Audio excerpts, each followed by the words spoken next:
My name is James Lewis Kennedy. I prefer to be called Jim. I have Scots-Irish roots. I like to think of myself as an intelligent and driven person. I have a strong ability to work, and I have a developed sense of justice and injustice. I don't usually tolerate nonsense. If my ancestors could speak from the grave, they would tell you of the determination of the Scottish people. Just look at the unabating desire for independence that is still strong in Scotland. My father was a man who did not tolerate stupidity, and although he has passed away, I remember his lessons well. My mother is alive and well, living in Arizona, away from the snow and rain of upstate New York. She lives with her sister, who is also a widow. I talk to her every week. I have a younger brother and an older sister, but they are scattered across the country with their own families and busy lives. Now back to my dilemma. You see, a couple of months ago, I realized that my lovely wife of 9 years, Laura Grosvenor, has been involved in relationships with other men over the past 4 years. She seemed to have decided one day that I was not good enough as a husband for her, and that her needs were greater than what I could offer her. Now, I'm not one to cry in my beer, so I decided I needed some information, and I received it. From 2 sources. First source, detective. I paid for an investigation into my wife's extramarital affairs. For my $2,500, I received confirmation that my wife was seeing another man on a weekly basis. Some guy named Jason McDonald. She slept with him in hotels, houses that my wife sold, and in his apartment on the outskirts of the city center. We live in Albany, the capital of New York State. Second source, lawyer, armed with information about my wife's activities. I turned to family law expert Leanne Miller, a friend, to tell me that if I divorced, I would be screwed financially.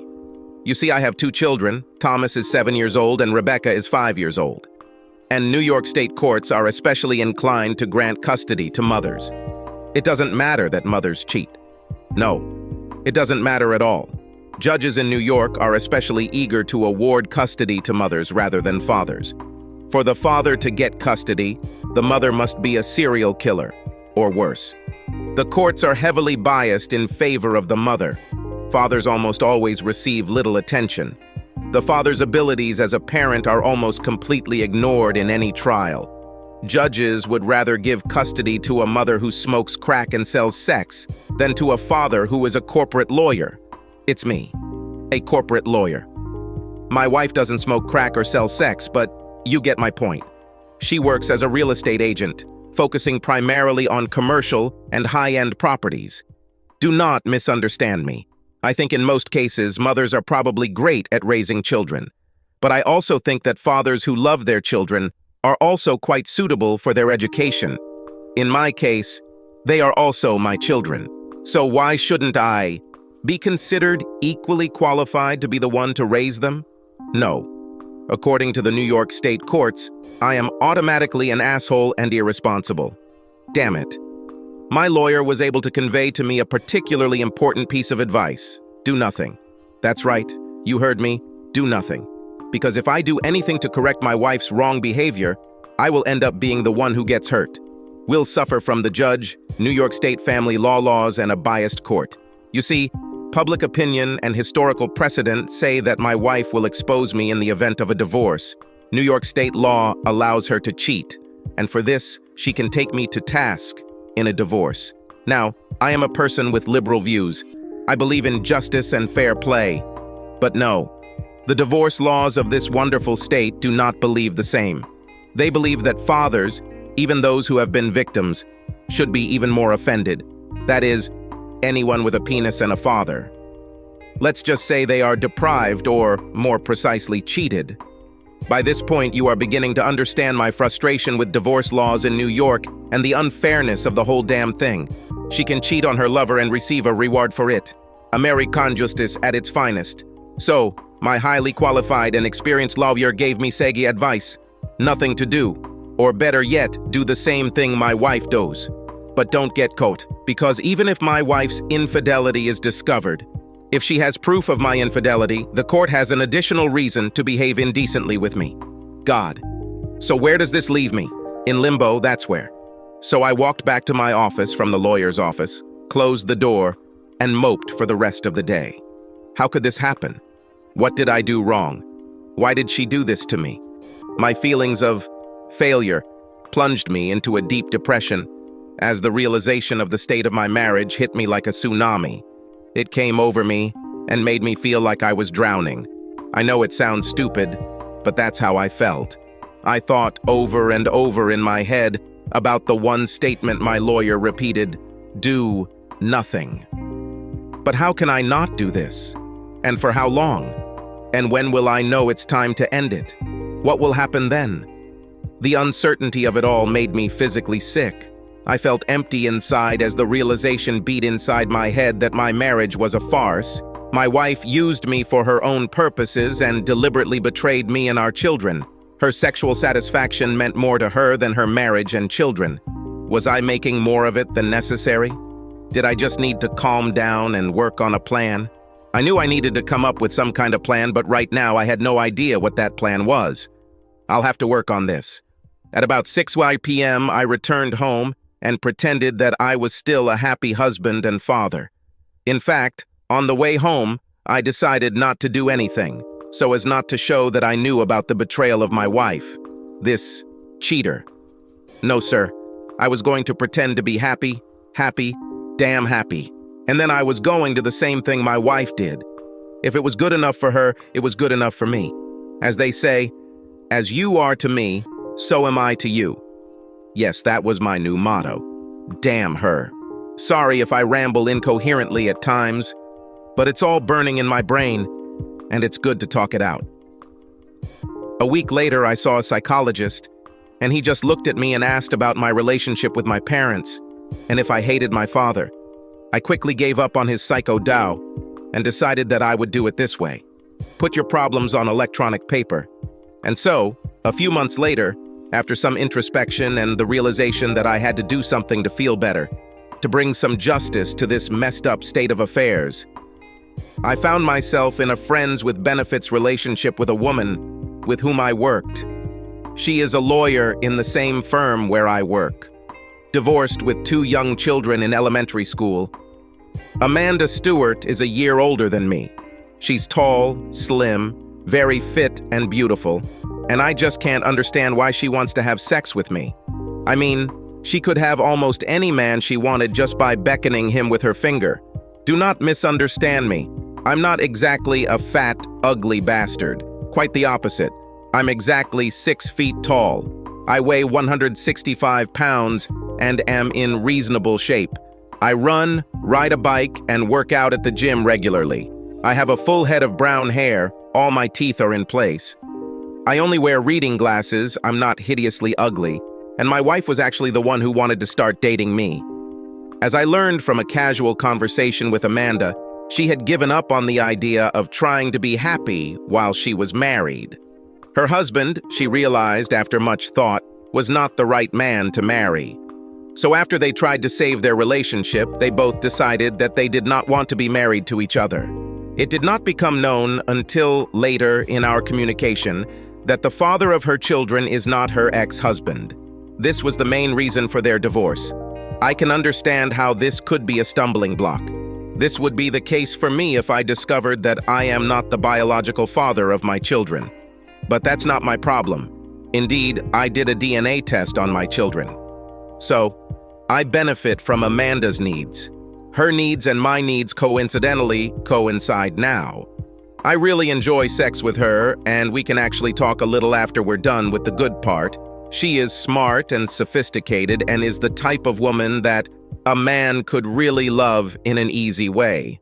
I don't feel any pressure with her, not the same as with Laura. We don't have much investment in each other, not emotional. Perhaps Laura's relationship with the guy she's sleeping with is the same, but I'm getting ahead of things. I decided that if Laura ever decided to end her relationship with her lover, then I would do the same. But there was no sign that this was in her future. Periodic checks by my detective confirmed that my dear wife was getting it from her lover at least once a week, so I decided that I needed to take STD tests to make sure she wasn't bringing home any unwanted germs. The tests, fortunately, were always negative. Maybe she forced her boyfriend to use condoms, or maybe he just wasn't a hotbed of disease. Anyway, I made a mental note to get tested every 3 months, just in case. Amanda and I always use condoms. Safety comes first. Now, I also need to explain one more thing. My wife is Laura Kennedy. At work, she uses the last name Grosvenor. She thinks it sounds a little more posh than Kennedy. But let's see. The name Kennedy is almost like royalty in the United States. But the name Grosvenor dates back centuries in England, and she considers it of much higher class. This, she believes, could attract more high-end clients to work with the firm she works for. We are both 34 years old, and as I said earlier, we live in Albany in a very nice area called Pine Hills. Our home is near the university and close to downtown and the Capitol buildings. My commute to work is short, just a few minutes. Laura's office is not far from mine in the city center, but since she often has to be away from the office, she drives to work. I drive a 3-year-old Subaru Outback, and Laura has a new leased Mercedes. We lead a seemingly completely ordinary life. We are busy with children, careers, and everything that daily life requires of us. The house is about 80 years old, but has been carefully updated and renovated over the years and is a 3-story structure in the Queen Anne style. We have so much space in the house that we could literally spend the entire day and never see each other until mealtime. We have 5 bedrooms and 6 bathrooms and very little storage space. The basement and 3rd floor have storage rooms, so this makes up for the lack of storage for clothes, Christmas decorations, and boxes for Halloween decorations and costumes, and sports equipment. I have a detached 2-car garage at the rear of the property that also doubles as storage for gardening tools. Laura is always painting or remodeling something. The small bedroom next to the master bedroom was remodeled, and walls were knocked down to become the master dressing room. We literally basked in bourgeois domestic life and thought that everything was fine with us. Or at least that's what I thought. I was clearly wrong. Laura was missing something. It was a long time ago when I began to add up the little things that one day added up to my suspicions that Laura was having an affair. She was very skilled at hiding it. I mean, when she came home, it was almost impossible to notice any outward signs that she had spent 2 hours in the afternoon having sex with her boyfriend. We were preparing dinner for our family and talking about our day. We planned to do something together and talked about the schedule for the next few days. It was all painfully ordinary and boring. Maybe that was the point. Ordinary and boring. No emotions. Everything was going well until then. Until I discovered her other cell phone. I was looking in her purse for her car keys so I could move it since she was blocking the garage door. And I needed to get some things out of the garage, and there it was. The phone was turned off, so I turned it on. It was protected with a 6-digit unlock code. I tried several combinations when nothing worked, and after the 4th attempt, it warned me that it would block me from further attempts if I entered a 5th incorrect attempt. I decided I didn't want her to know I was going through her things, so I turned it off and put it back in her bag.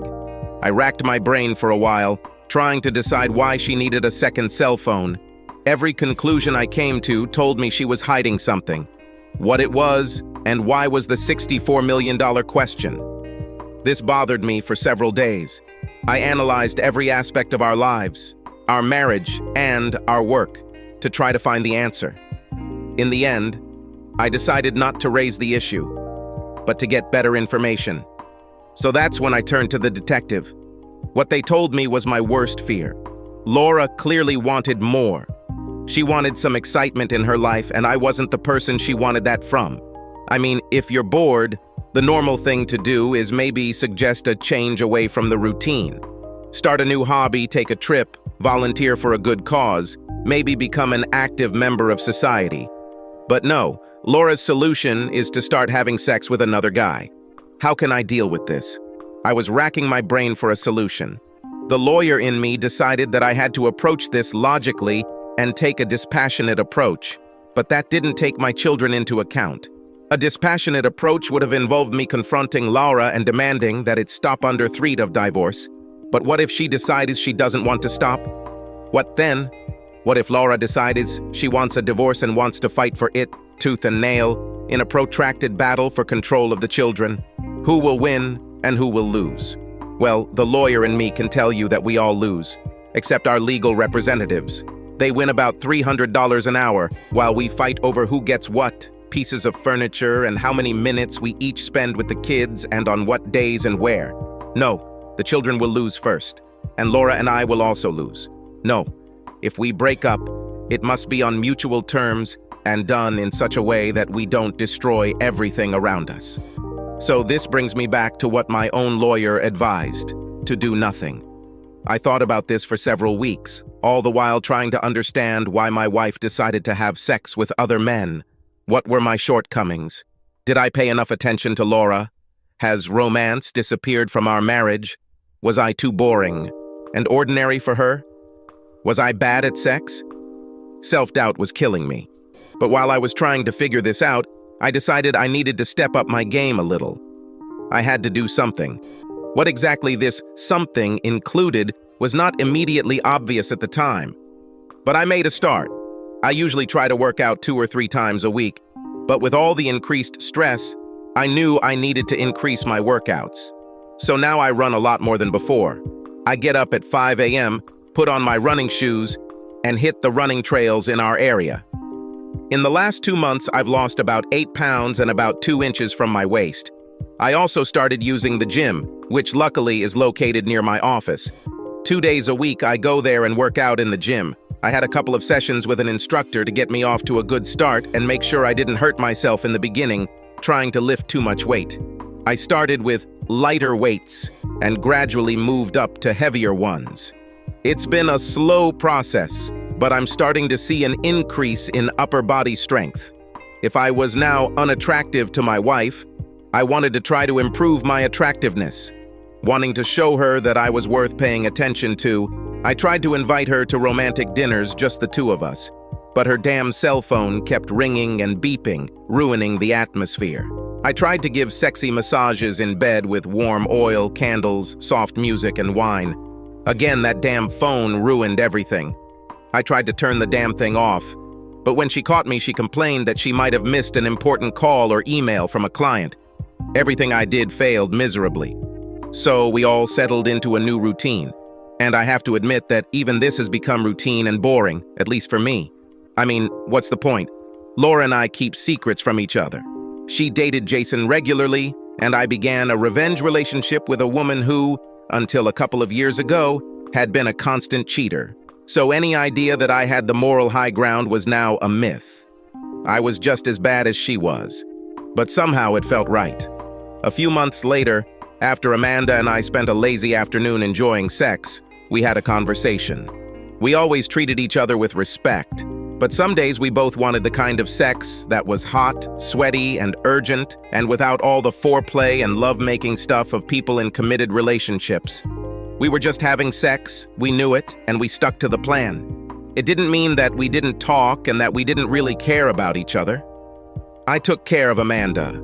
At heart, she is a wonderful woman and a wonderful mother, but we both knew that our arrangement was not long-term and would not develop into anything more than meeting our immediate needs. My plan was to keep my life simple, or so I thought, in 6 months. So things continued to go much the same as they had for the past few months. I continued to have the detective agency check periodically to see what Laura was doing. She still had sex with her lover once or twice a week. With this knowledge stored in the back of my mind, I decided that I would not rush to complete my extramarital activities with Amanda. In fact, Amanda and I have become a little closer over the past few months, so much closer that she has met my children and I have met her children. At home, at dinner with the kids on Thursday night, Laura told me she was going to a convention in Las Vegas for a week.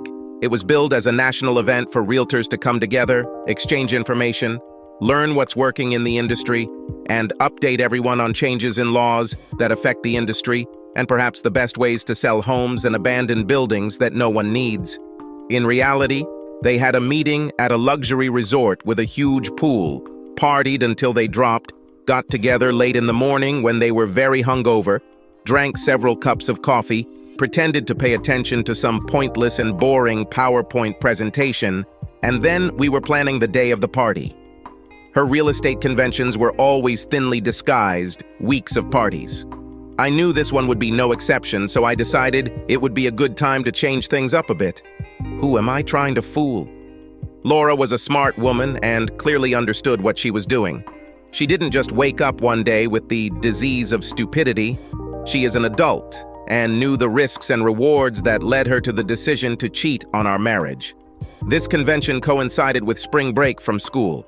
We talked about taking the kids to Disneyland in Florida, but somehow that was completely forgotten when the convention conveniently showed up on her calendar. My frustration with her increasing selfishness and lack of concern for her family showed through.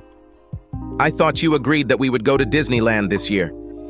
My expression totally said that I was disappointed in her decision to go to Las Vegas, when we had already planned to take the kids on a spring vacation. "This is really important to me, Jim. Besides, Becca is still too little to go on some of the rides her brother can go on, and you know that if she can't do everything he does, it will cause a quarrel." "Wait, we can deal with Becca if we explain everything to her. She's a very smart kid and she understands everything about safety." "I really don't understand why you're putting another real estate convention before your family." She sighed heavily and annoyed while rolling her eyes. "The company wants me to go, and they already booked the flight and hotel, so I don't want to talk about it anymore. I'm going to the convention, period." The rest of the evening at home was very quiet. After the kids went to bed, I took a long, hot shower and went to bed with a million thoughts on my mind. I didn't sleep well that night, but I had an idea. Some fundamental justice, as I saw it. So a couple of days later, I talked to Amanda and proposed the idea of her and our kids, and I going to Disneyland in Florida together for a short vacation. I didn't tell Laura anything about this. After some conversations about logistics, Amanda and I agreed that we would do it. So we booked plane and resort tickets and made a few phone calls to get everything set up. Laura had barely walked out the door to the airport before I started gathering the kids and getting them ready. To say they were excited would be an understatement. I told them we would keep it a secret from Mom for now, and they smiled those beautiful baby smiles and nodded in agreement. So the day after Laura went to party by the pool in Vegas with all the horny real estate agents, me, Amanda, and the 4 kids were already on the plane to Orlando. One of the airlines had a direct flight that took just under 3 hours. With little effort, by mid-afternoon, we were in the warm sun, and the kids were running around in their swimsuits, enjoying playing in the pool. This was a radically new experience for Amanda and me. Our time together until now had been mostly limited to fun in bed. Our kids had met before. It was on a Saturday in downtown Albany, and we met by chance. We ended up having lunch together, and the kids got along well with each other. Lunch was at a snack bar with a play area, so the kids could use up the sugar. Amanda and I discussed a lot more than usual. She shared with me more details about her marriage and the path to destruction. She also shared her commitment to children. After the divorce, she realized that she had made some very serious mistakes, but she wanted to be a good mother. She loves her children very much and wants the best for them and tries to provide it for them. I shared more about the betrayal I felt after learning about Laura and her cheating with Jason. I could see how she listened intently even as she watched her children. I tried to watch her face to understand what she was thinking. She was in full lawyer's uniform. She had to tell me some things that she was thinking. "You know, Jim, the life you lead now is very similar to an open marriage. You just haven't told each other about it. Are you sure you want to live this way?" I looked at her. "I haven't dealt with this yet because honestly, I don't want it to ruin the lives of those 2 kids over there. I don't want to become a father who only sees his kids on the weekends and spends time with them. Just a few weeks out of the year. Everything I've read tells me that the biggest sufferers in divorce are the children. I can't risk that. At least not yet." I took a deep breath because I hadn't been breathing for the last minute while I was speaking.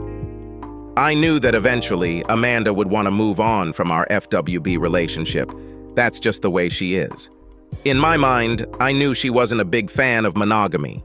I mean, her history said that she loved sex and with different men, over time. I thought that the longer we continued our relationship, the more likely it was to end. She will want to move on to a new FWB, but she didn't. And here we are, in the happiest place on earth, with 4 children, pretending to be one big family. I booked 2 adjoining rooms at the resort. One room had 2 queen beds and the other had 2 bunk beds for children. I had to pay a little extra to have the resort provide the rooms I wanted and sort out the beds, but it worked. It's amazing what a little money can do to make this happen. We spent the mornings and early afternoons walking around the huge park and visiting as many attractions as possible, and when the kids were tired and overheated, we returned to the hotel to cool off in the pool. By the time dinner came, the children were ready for bed. This meant that Amanda and I could enjoy time alone, and we would usually share a drink and some food, and then each other. 5 days at Disneyland were great. The kids saw everything, including a day at SeaWorld, and did everything they wanted, and were sad to leave as we headed home and then back to school. I needed to get back to work. Amanda needed to get back to work too.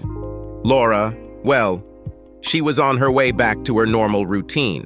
Laura showed up later that day after the kids and I got home. She had a sunburn and a terrible headache. All this fun was catching up with her. The kids were excited to tell her that they had been to Disneyland and SeaWorld, and when she looked at me, she expressed her disapproval, saying that she wanted us to go there as a family. What the hell, Jim? I thought we agreed to go to Disneyland as a family. Why the hell did you take them there without me? Well, you may remember that we discussed this, and you made the decision to give up your family for another week of partying in Vegas. If we're not important to you, well, too bad. We went without you. We're having fun. We had a great time. I hope Vegas was worth it. I left the room before she could say anything else. Too bad, I thought. She spent 6 days having sex with her boyfriend in Vegas. I had 5 days of great sex with Amanda. I reminded her that we promised the children last year that they would be able to go during the school holidays. Her going to a convention in Vegas at the same time wasn't something I wanted to disappoint the kids about. It's a shame she missed it. She chose Vegas over family. Her loss. On Monday, I returned to work and was busy. It was 2 weeks before I was able to see Amanda. She had to leave for clients, and I thought that this might be her way of finding an emergency way out of our relationship. Maybe staying with me and 4 kids at Disneyland for 4 days was too much for her. But that was not the case. Amanda sent me several messages to say that her kids really enjoyed their time at Disneyland, and she did too. The next time we met, there was a noticeable change in the way we interacted. Little things. I noticed that she became more relaxed in her behavior when we were dating. In bed, she wanted more love. She would put her hand behind my head and run her fingers through my hair. Urgent, sweaty, sheet-tangling sex turned into a more loving relationship. We were still putting a lot of effort into pleasing each other, but somehow that was changing. When it was just the 2 of us, Amanda called me darling and sweetie. Nothing has changed with Laura. The latest report from the detective confirmed what I already knew. Laura was still meeting with her lover on schedule, so I decided that I would stick to my schedule. Do not misunderstand me. I was still having sex with Laura. We were on a pretty strict Saturday night schedule. But Laura seemed to take every opportunity to invite someone over to our house or offer to do something, and then later that night say it was too late for sex and that she was too tired. Too often I would get just a kiss on the cheek, and that would be it. So the result was that we had sex maybe once a month, if at all. I tried to pretend to be an understanding husband, but in the end, my patience level was very low. Laura started this journey, and I was good at anticipating potholes in the road. 8 months later. So, there have been several changes in my life. Wow, it really happened. There are so many changes that I don't even know where to start. Okay, first big change. Laura announced to me about 7 months ago that she was pregnant. She dropped the news on me about a month after the Vegas convention. I am almost 99% sure that I am not the father of this child.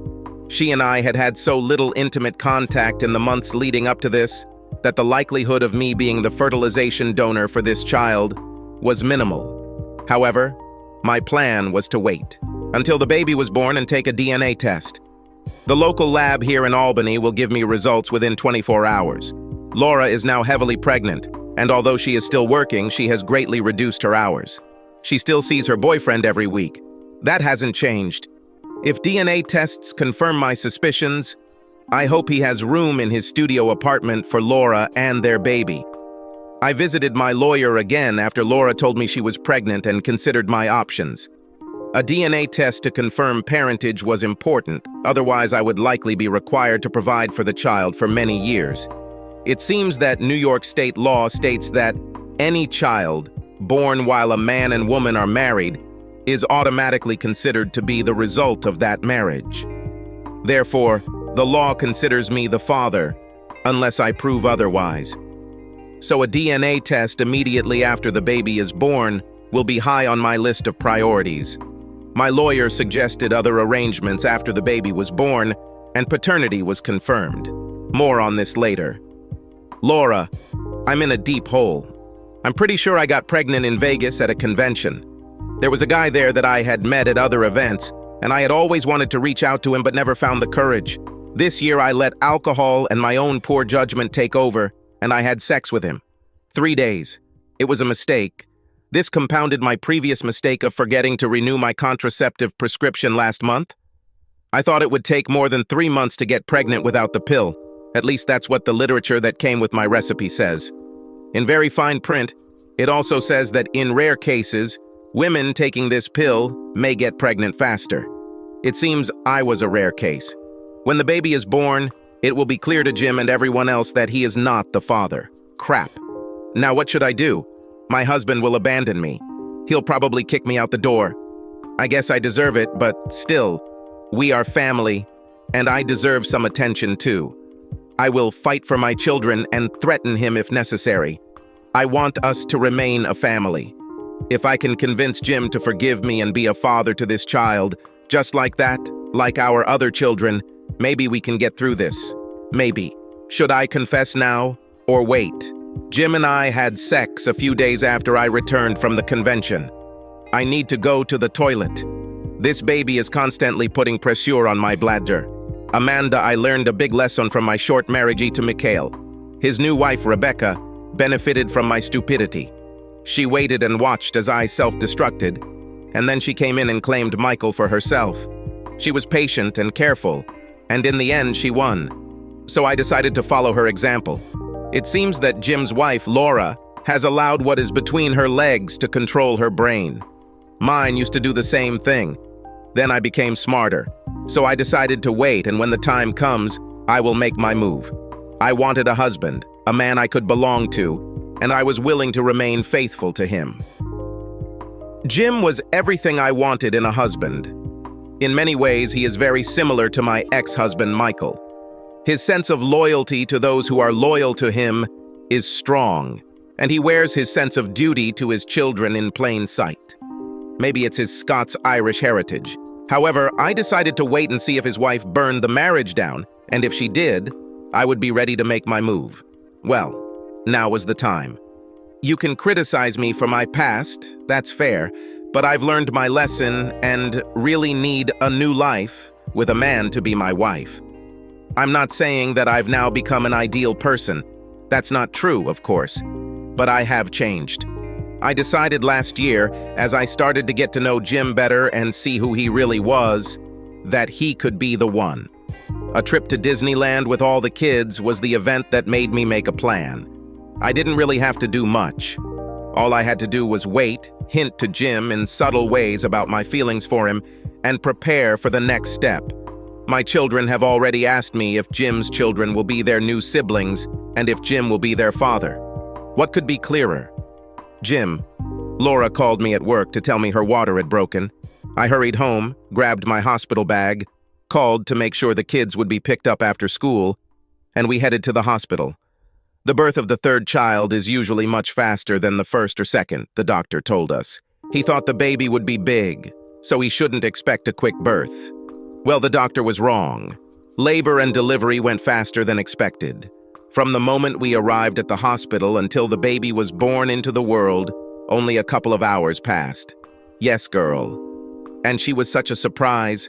The doctor who delivered the baby was amazed as he handed the baby over to the nurses to clean, weigh, measure, check all airways, record all vital signs, and wrap the baby in a warm blanket.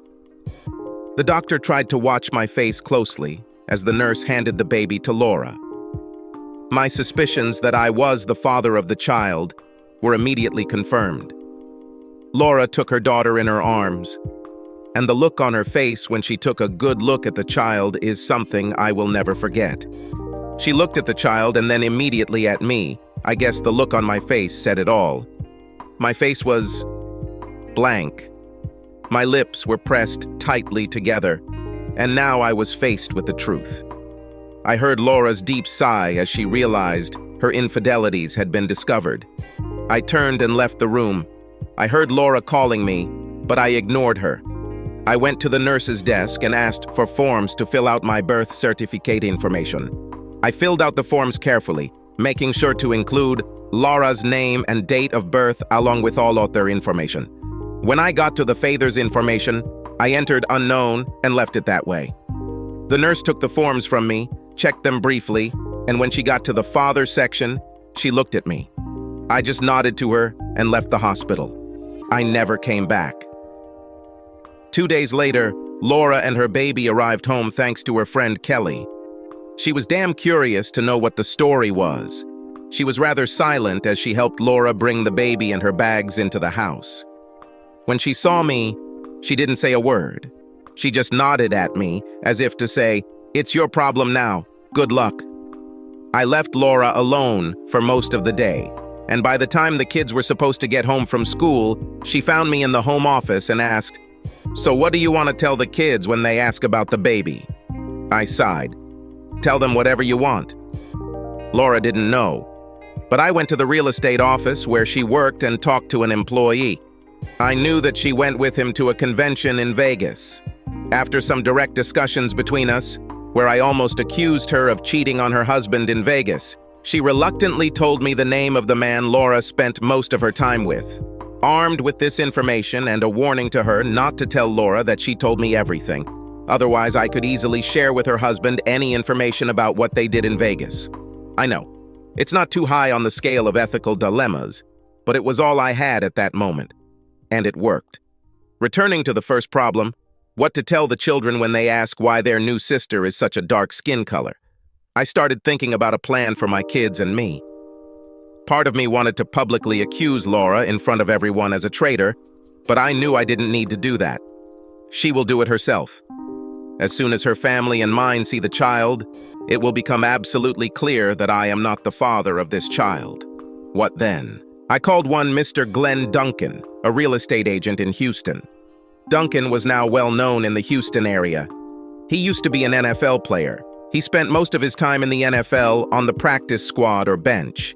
His actual time on the field was very limited, but to those around him, he could be considered a Super Bowl winner based on his stories. For football fans, your knees are your most important tool, and when they fail, your career is virtually over. And so, it happened with Mr. Duncan. Duncan was a large man, standing over 6 feet tall and weighing about 220 pounds. He was still in shape and looked good in an expensive suit. His photo on the agency's website showed him at his best with a wide smile. He did well in the real estate business and used his NFL history to impress clients and close deals. Well, he was about to face a new deal that he didn't like. I called Mr. Duncan, and I can say that overall our conversation did not go very well. When I asked him if he knew Laura Grosvenor, he acted stupid and said he didn't know anyone by that name. Additionally, he couldn't remember if he had been to the Vegas convention last year and that he was very busy and had to go. As a parting comment, I told him that Laura would contact him about her newly born daughter and that I would request a forensic DNA test. There was dead silence on the phone.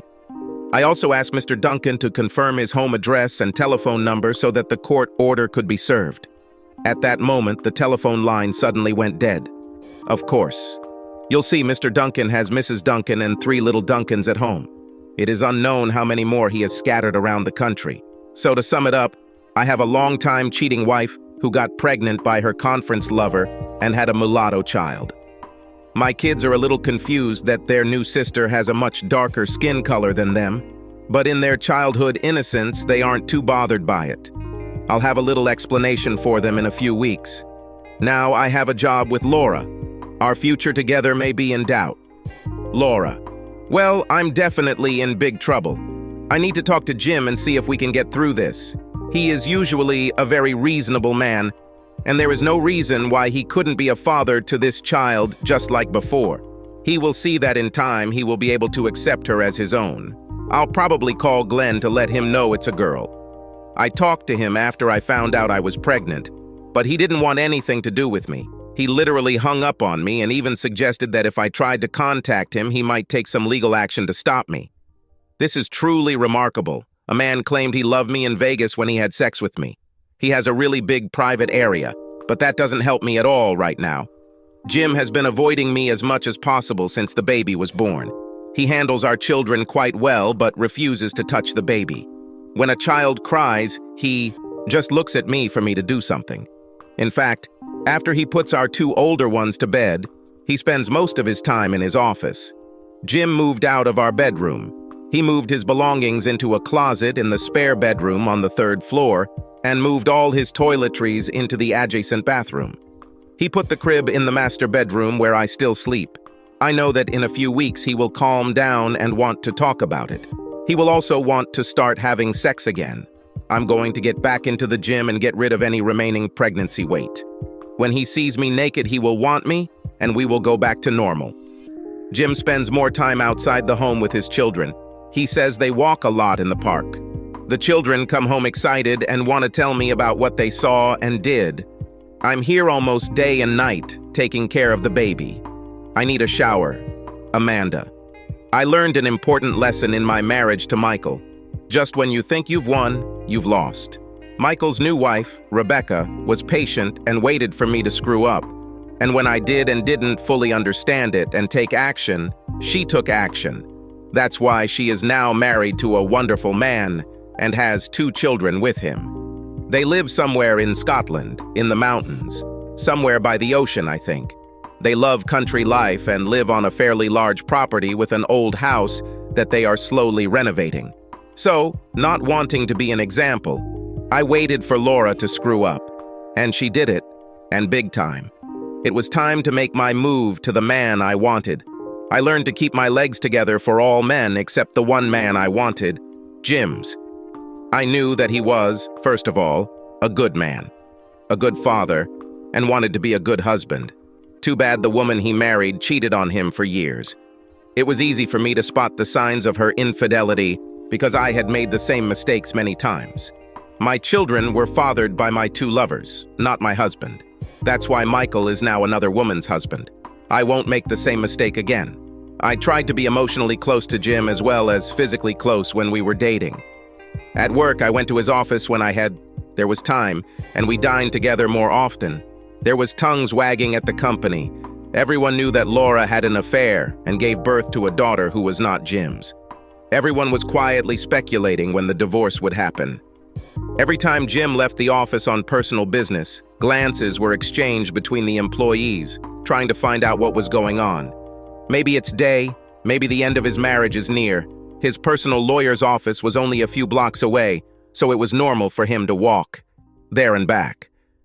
It gave him time to think and relieve some stress. He trained himself to send me a message when he went to a meeting. I was always waiting to see what would happen next. I knew Laura's end was coming. Jim. So here's the thing. I thought for days about the great question. What the hell should I do with a wife who had a child with another man? A wife who cheated on me for years and now really rubs it in my nose in a very public way. My brain was screaming at me to get some boxes, fill them with all her stuff, and put them and her baby outside. While this might have been the most satisfactory solution, I knew it wasn't realistic given that the kids would be asking questions, and I didn't want to be the one who had to provide the answers, not yet. And besides, I'm not a completely soulless bastard, although I want to be them. But I needed to do something. I had a pretty good idea of what it was, but I also knew that doing it would be painful for my entire family. Laura's father quietly told me to do what I thought was right, no matter what I decided. He couldn't believe his daughter was so stupid. Laura. My parents live near Albany, and they were excited to come and see their new grandson. When they walked into the master bedroom to see the baby in her crib, both my parents were surprised. That was putting it mildly. My mother covered her mouth with her hand, stumbled back, and had to sit on the chair next to the crib. My father simply looked at me, shook his head in disgust, and walked out of the room. Dad walked down to the bar, poured himself 2 fingers of whiskey, and sat down at the dining room table to drink it. He didn't move when Mom and I came down a few minutes later. I held the baby in my arms, preparing to breastfeed him. Mom looked at Dad and he poured her a drink and pushed it across the table towards her. She took a long sip and then they both looked at me. I decided it was better to tell the truth, but maybe not the whole truth. This may be too much for them today. So, I admitted that I had sex with a black man in Vegas last year. My dad made a remark that he almost mumbled, "Not everything that happens in Vegas stays in Vegas." Although this was true, it was unnecessary. My mother asked the obvious question right away. "What are you and Jim going to do now?" I exhaled before answering, "I don't know." My mother looked at the table as she asked, "Are you leaving it?" My head shot up. "No," she continued. "Is he kicking you out?" "We haven't exchanged more than a few words with each other since the baby was born. He spends as much time with the kids away from home as, maybe. He moved into the spare bedroom, the one I was going to, use for a child. That's why the crib is in the master bedroom." My mother shook her head. My father just looked at the table. Neither of them even breathed. My mother summed up her thoughts by saying, "God, how could you be so stupid? I thought we raised you better than this." Her comment was a statement, not a question. I sat without saying a word while the baby drank from my breast. My mother put the question squarely in my head. Will Jim make me leave? I hoped he would listen to reason and become a father to this little girl. But I knew that every time he looked at her, he would be reminded of my infidelity. It was quite obvious that I had cheated on him. We didn't talk about this at all. He avoided me at every opportunity. And I couldn't blame him. What man would want to be reminded that his wife got pregnant by another man, and this is the result of this affair? It's not like I had a long-term affair with Glenn. He was well known in the business and was a very personable guy who always knew how to compliment women. This time I drank too much and ended up in his hotel room on the first night of the conference. We spent the next few days having sex and it was wonderful. All the usual household chores, work, children, husband were forgotten, and I just enjoyed the attention he gave me. He had good sex. At the end of the conference, I went home, barely able to walk. I was already very tired, and I knew that I needed to get myself ready for the flight and then get ready to meet Jim and the children. When I got home, the kids were quick to tell me that they had just returned from Disney World in Florida. I mentioned to Jim that Disney World was something I wanted to do as a family. He looked at me and said, "You really need to be there for this," and walked away. I didn't know what the hell to do. I had a bad hangover and couldn't take a shower to wash away the knowledge that I might have really screwed up in Vegas. I had too much of a fight with Glenn. It was all about alcohol and the part of my brain that loves sex. The rest of my brain, the part that knows I have kids and a husband, was marinated in a martini. I realized that I had spent at least 4 days having fun with Glenn. He's a guy who's pretty confident. When I returned home, I realized that I needed to have sex with Jim as soon as possible. I thought it might heal the rift between us. A rift that has been growing for some time. Maybe he knew about Jason too? I know that Jim and I haven't been very close to each other lately, and that's reflected in our family life. At the time, I thought spending more time with Jim and the kids should be a priority. After a few weeks, I lost my period, my breasts became very sensitive, and I started feeling sick in the morning. I knew I was pregnant and decided I needed to figure out a plan. I should have had an abortion, but I didn't. I silently prayed, "Lord, let this child be Jim's." But that's not true. Jim, to answer the obvious question of what the hell should I do, I decided that visiting my lawyer might help me better understand what problems I was facing. You see, my brain was completely convinced that divorce from Laura was my only option. I would have a very hard time accepting being the father of her child when it was clear to everyone that she had gotten pregnant by another man. A biracial child with two very white parents is pretty obvious. At first, I thought the father might be Jason, the guy she slept with regularly. Clearly, it wasn't him. She cheated on him too. I had to chuckle to myself for that. I know what you're thinking. This is the 21st century, and my position seems extremely racist. It has nothing to do with race. This is due to the fact that my wife became pregnant from another man. The child is innocent of this. The child has no choice of parents. His mother and father are who they are. Not because the mother is white and the father is black, there is no question about that. The question is that my wife had a child from another man. In my mind, it's very simple. My lawyer asked if DNA tests had been done, they were carried out, and I reported the results. I also handed over the information my detective had gathered about the child's father, along with photographs. We then had a serious conversation about New York State family law and what it meant to me. Especially now that it has been so clearly proven that Laura had a sexual relationship with another man while we were married. I told Leanne that my first priority was my two children. I wanted full custody and was willing to do anything to get it. I was prepared to say that Laura was unfit as a mother, to use all the evidence my detective had collected, and thus custody should go to me. I was wealthy enough that I could afford to fight this battle if necessary and hire a part-time nanny to help with after-school care. There were several court precedents allowing this to be done. I will retain ownership of the house and happily pay Laura half of its value. The kids and I will stay in the house as it will give them more stability and allow them to stay at the same school. The youngest was now going to school, so after-school care was the main problem. I covered it well. I didn't even raise the issue of alimony from Laura. All I wanted was for her to pack her things and her baby and leave. To begin the process, Leanne suggested starting with a formal separation agreement. Now, for those who are not familiar with what this agreement is, it is a legally binding document that is essentially a preliminary step to the actual divorce. I guess you could say it allows the spouses to live separately for a while and decide if they want to save the marriage. The truth is that most separation agreements become a template for divorce because few couples actually return to marriage. I think this is really a scam in stages. I wasn't sure the separation agreement was what I wanted. I thought the separation agreement facey was simply delaying the inevitable. Why waste the time? Leanne felt that using a separation agreement would be a good way to see if the child's father was willing to accept the child as his and provide for him financially. In addition, with the separation announcement was a way to evict Laura from the house and give the children and I a chance to see how we managed on our own. I would happily allow Laura broad rights to see the children. I'm guessing the challenge for her will be taking care of her baby and children every weekend on her own. Over the past couple of years, Laura has largely left all the parenting to me. Her job and her extracurricular activities with Jason meant that she would come home to the three of us tired, hungry, and wanting to catch up on work. She would often go out in the evenings to meet with potential clients or show someone the house.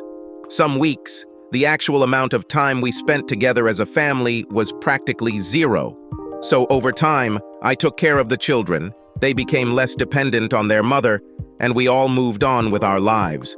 Laura and I have barely spoken to each other since her baby was born. I made no effort to care for the child's needs. It was entirely on Laura.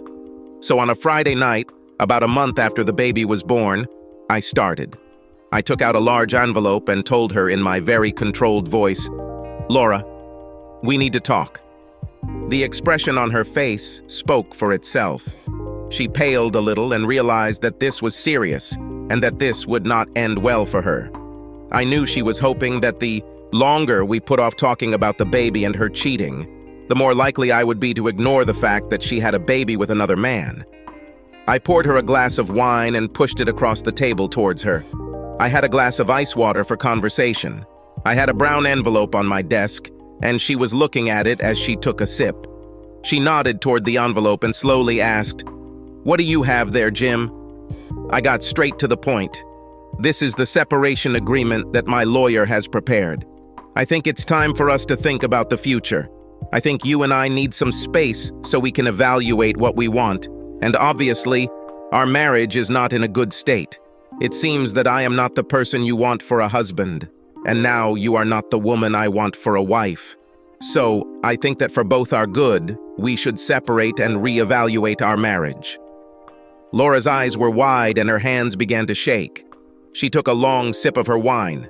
I continued, "My lawyer prepared this agreement, and it says that I will stay here with my children, and you and your child will move out. You have a month to find a new place to live. You can take as much furniture from the house as you like.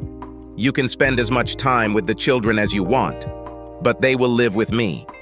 I have arranged for a part-time nanny to help with childcare after school, and in case I need to go away, I've arranged for work about adjusting my schedule and will be able to work from home much more." Laura's face showed shock. I clearly surprised her with this separation agreement, and she needed time to think about her options. "Jim, why do you want me and the baby to leave?" The expression on my face said it all. It's time to be frank. "Come on, Laura, be realistic. You decided to cheat, then you got pregnant, and now you want me to just take it for granted. Nope, it won't work. You should have realized by now that I was not going to tolerate that level of disrespect. You've been unfaithful to me for years and now it ends. So you have 30 days to pack your things, find a place to live, take your child and leave." I was building up anger and I really wanted to take my feelings out on her. But I knew it wouldn't do any good. It wouldn't help much, and I had to think about my children first. It was very difficult to be calm and collected at that moment. I pushed the envelope across the table towards her. "Here's the separation agreement. I've tried to be very fair to you. Go to a lawyer and look it over if you want. In fact, I would strongly encourage you to do so. But know this, I have no intention of owning your child as mine." I got up from the table and left the room. Silence enveloped the house. So for the next month, things were as normal as they could be in my house, considering my wife and her baby were about to leave. She actually started looking for an apartment and found a 2-room apartment near her office. Her maternity leave gave her time to move and get settled before returning to work. The separation agreement laid out deadlines for various steps, and I reminded her from time to time that her time to move out was approaching. We walked through the house and she told me what she wanted to take with her to decorate her apartment. I took all the pictures that were around the house and put them away, especially the ones that had her in them. I made some notes about what I wanted to change in the house after she left. During this time, I kept my relationship with Amanda separate from Laura. In fact, I wasn't even sure if Laura knew that I knew Amanda.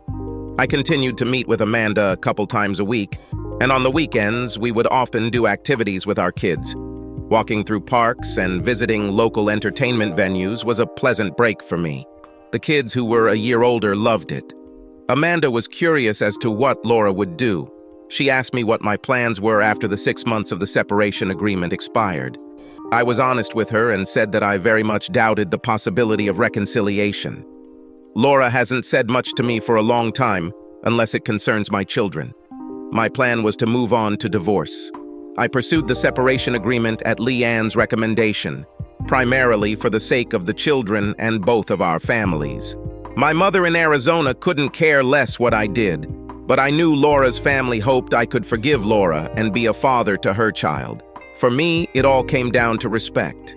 Without respect, there is no marriage and no relationship. Without respect, I could not call her my wife. I couldn't trust her to have my or the children's best interests at heart, and I knew I wouldn't have her best interests at heart. No, the marriage is over. Amanda watched me closely. She knew I was hurting and vulnerable, but at the end of the day, I knew I had to move slowly, take care of my children, and make sure they had a stable home and life. And that's what I did. 6 months later, Laura. I've been living for a while now in this apartment. Jim agreed that I would bring enough furniture to make the place cozy. He gave me the furniture from the master bedroom, a lot of kitchen utensils, dishes, and a table and chairs for the kitchen. After the movers packed all my belongings, I looked around the house and realized that I would miss this home. I will come back here again to leave my children, but I will never live here again. It hurt to realize that my stupidity had cost me my family, my home, and the life I thought I would always have. Why couldn't I just keep my legs together around men I found attractive? At the time, I thought I could have sex with them, and as long as it was kept a secret from Jim, there was no problem. Everything was going great. Until I got pregnant. Now I'm almost a single mother in a 2-room apartment. I have no time for a social life. I haven't had sex in months. I have to go back to work next week, and that means the baby will need daycare. My family almost stopped communicating with me. People at my work looked at me strangely when I visited the place a few weeks ago. I was never able to lose the post-pregnancy weight as quickly as I would have liked. And money is tight. I had to give up the rented Mercedes, and now I have a Volkswagen. I noticed Jim was still driving his Subaru. Some things do not change. He is the same stable rock that I am used to. I expect the divorce papers will be delivered to me soon. The separation agreement expires in a couple of weeks, and as far as I can tell, Jim has no intention of forgiving me and getting back together. I tried to talk to him about it the last time I saw him, when he brought the kids over for the weekend, but he just looked at me and walked away. I understand what he is saying about respect. I'm just starting to understand this, but it's too late, Amanda. Well, it's time for me to act. The man I want is now divorced from his ex-wife and is settling into the role of a single parent easily. Jim is so organized that he can manage the kids, his job, the house, and even a little bit of his social life. His social life was mostly spent with me and my children, and that suits me completely. We spend a lot more time together and do things almost like a family. The kids and I spend more time at Jim's house, sometimes staying over the weekend. I realized what I lost with Michael, and I don't want to make the same mistake with Jim. Michael was a good man and would be a great father to my children. It's a shame he's not their father. My sense of self-esteem was so enormous that it overwhelmed common sense, and I thought that I could have everything at once. So I had an ongoing relationship with several different men and ended up getting pregnant twice. When Michael found out and confronted me, I closed off and refused to talk to him. So he left and told me that if and when I was ready to tell him the truth, I would have to call him. I was so embarrassed that I didn't call, and well, he stopped waiting. Eventually, when I was able to muster up the courage to talk to him, he moved on and found a woman who loved him and only him. I was so stupid. I won't repeat this mistake. Now the man I wanted is free, both mine and I his. A new circumstance has appeared. Jim. So now I'm divorced. I am a single father of 2 growing children. I am a lawyer specializing in business and tax law. It's boring to death, but the pay is very good. I work from home part of the time, so I can be with my children during all the important moments. I get home around 4:30 to make dinner and help with homework and the many activities they participate in. Laura sees her children less and less. She's back at work, and with the challenges of motherhood, she has little time to see her other children. I would remind her that she misses her kids and that she needs to make time for them.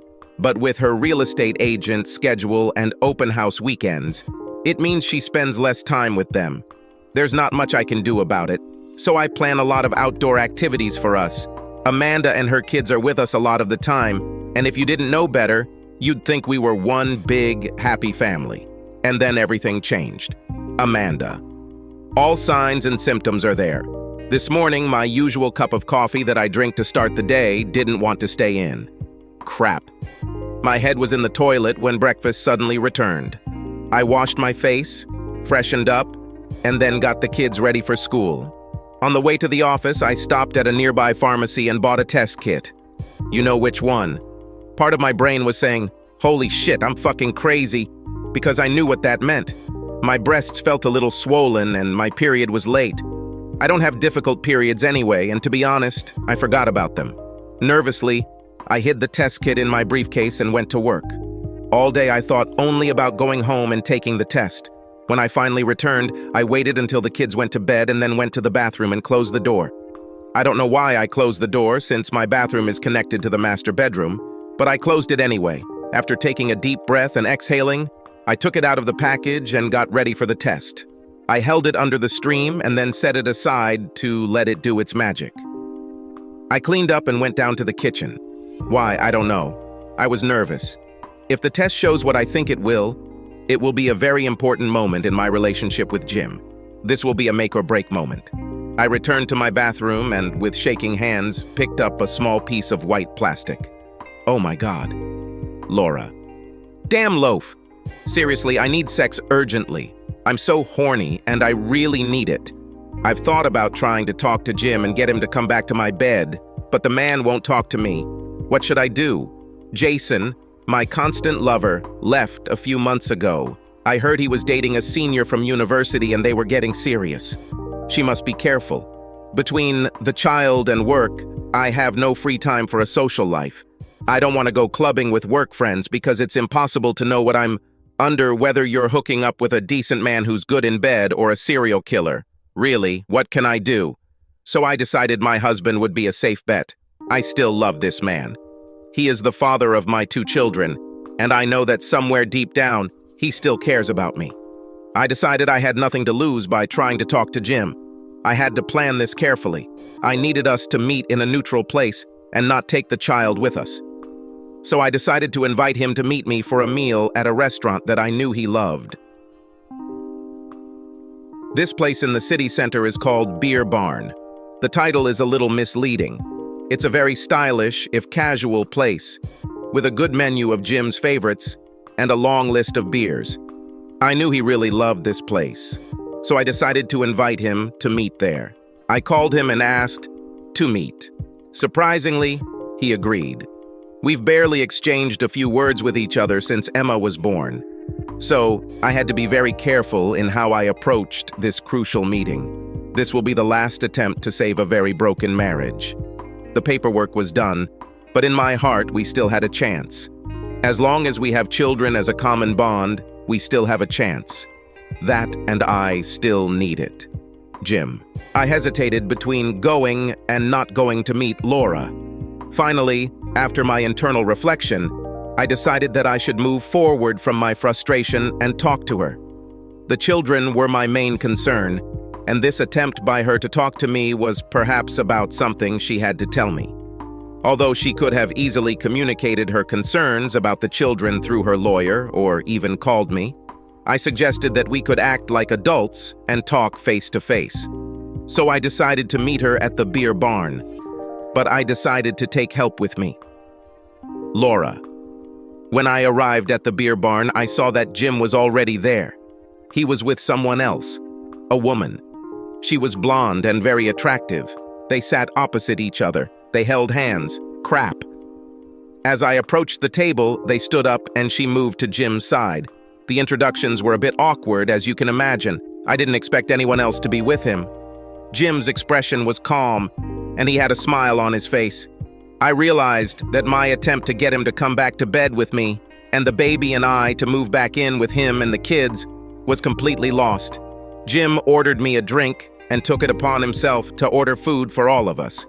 He knew this woman, Amanda, well enough to know what she liked to eat. Double bummer. Once the food was ordered and the drink arrived, Jim began, "So, Laura, what did you want to talk about?" I stuttered and stammered, trying to come up with something stupid. I talked about kids and what I wanted to do with them during the times I have them for the next few months. Jim said he was planning something for Christmas, and that might mean taking them to a ski resort in Vermont. I simply nodded and agreed with almost everything he mentioned. I didn't notice before, but when Amanda took off her volume a new sweater, it became obvious that she was pregnant. My eyes widened as I stared at her stomach. Her pregnant belly wasn't very big, but it was noticeable. I knew these signs all too well. "Laura, I have to tell you now that I'm selling the house. You'll get your half of the money after the mortgage is paid off to the bank. You see, Amanda and I are going to move in together, and we've decided that we want to move to a better house. We'll satisfy our needs." Jim let the news sink in, and then, with a huge smile on his face, he continued, "Amanda is pregnant, We're expecting a baby in 5 months. Thus, the death bell sounded for my marriage, and any slightest hope of reconciliation I might have had melted away right before my eyes. I think it really started when I first started cheating with Jason, and then it accelerated like crazy when I spent those 4 days with Glenn in Vegas. I hoped the ground would open and swallow me right then, but that did not happen. I simply nodded at them and quietly said, "I need to go." I left the restaurant and got into a taxi to go back to my apartment. I was so stunned that I forgot my car was parked nearby. Crap. In a year, Amanda. Okay, I guess I'll get the last word. The new house is furnished, and we have room for all the children. We bought a house in a great neighborhood, not far from the house Jim had.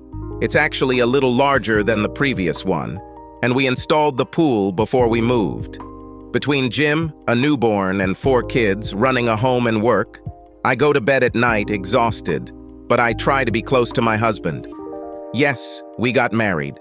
Jim insisted that our children have legally married parents. We got married shortly before the baby was born. We sleep naked, which means we make love almost every night. In this situation, I will soon become pregnant again. We still have a nanny who takes care of the baby while we're at work and looks after the kids after school. Please know this. I learned a lesson from my first marriage. I know I was stupid and took Michael for granted. I didn't give him enough respect. I won't make this mistake again. I am very devoted to my husband and family. I can't believe how happy I am right now. I'm happier than I probably deserve.